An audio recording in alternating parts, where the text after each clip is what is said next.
and welcome back to the glorious Domination series, Part 2, Electric Boogaloo, as we're here with the awesome 8T.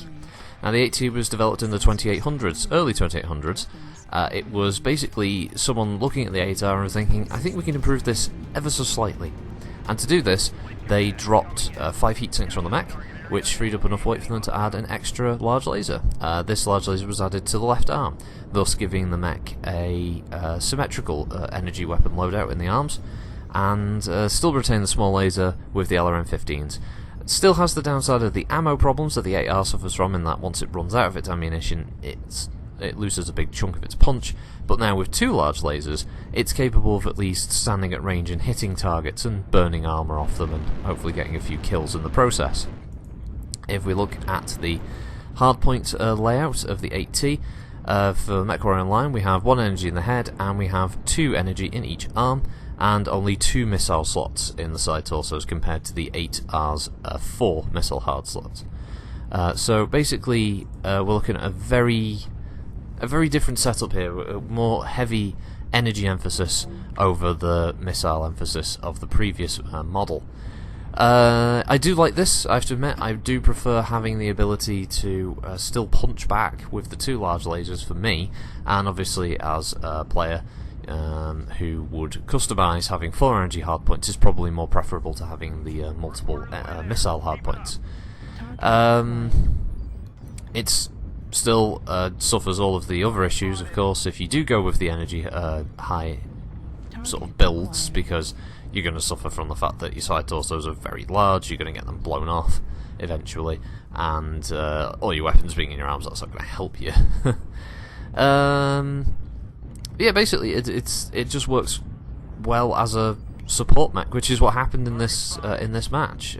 Being able to have the team, basically they screened me for the whole match, which allowed me to quite comfortably sit back and hit targets with LRM fire. I mean, there was even a very kind Hellbringer player there who hung back to give me ECM cover, which is it's so rarely seen. I think I might have got the thing to say thanks at some point. Thanks.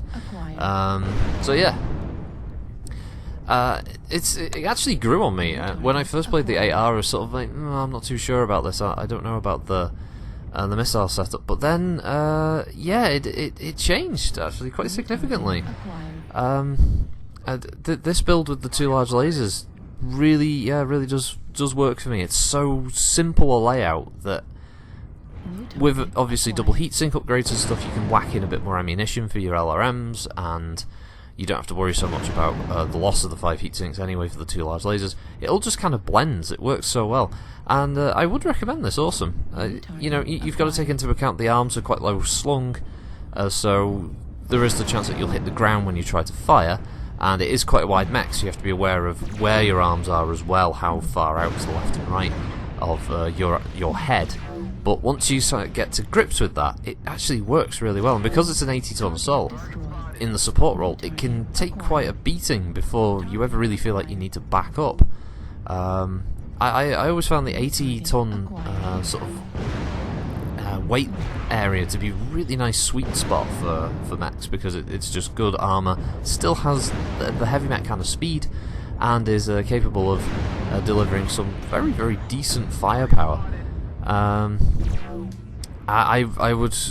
I would recommend it, yeah, honestly. The 8T over the 8R, but I still think they're both pretty good mechs. The 8R definitely in MechWarrior Online works best as this, being able to whack in like a bunch of SRM6s with Artemis and, you know, face tanking somebody to death, while this model is definitely up there for being able to just wear targets down and finish them off with your energy weapons. Very cool. I do like it, and if you haven't tried it out, I mean, I struggle to think of players who haven't these days, at least anyone who played it way back in the day. If you're newer and you're sort of thinking about it, Awesomes are pretty good. They have a lot to offer. You just have to give them a chance, and they'll do some wonders. But basically, we are getting close to the end of the part 2 of the glorious Domination series, indeed. And as such, I will see you in part 3 when we jump over to the awesome 8V. So see you in that one. Thanks for watching. Have a good one, and I'll see you then. Critical Rocket signing out. Target Bye. acquired.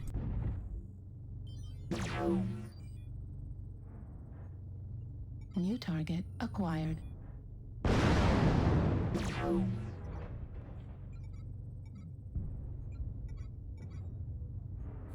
New target acquired.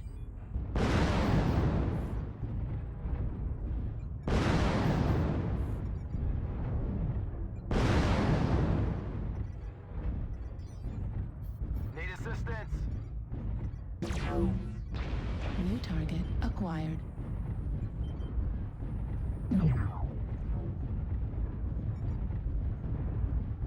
Target spotted. Target destroyed. Target New spotted. target Need acquired. assistance.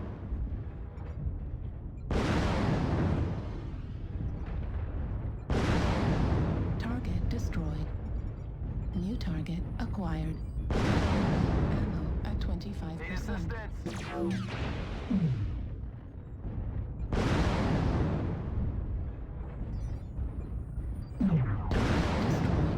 New target acquired.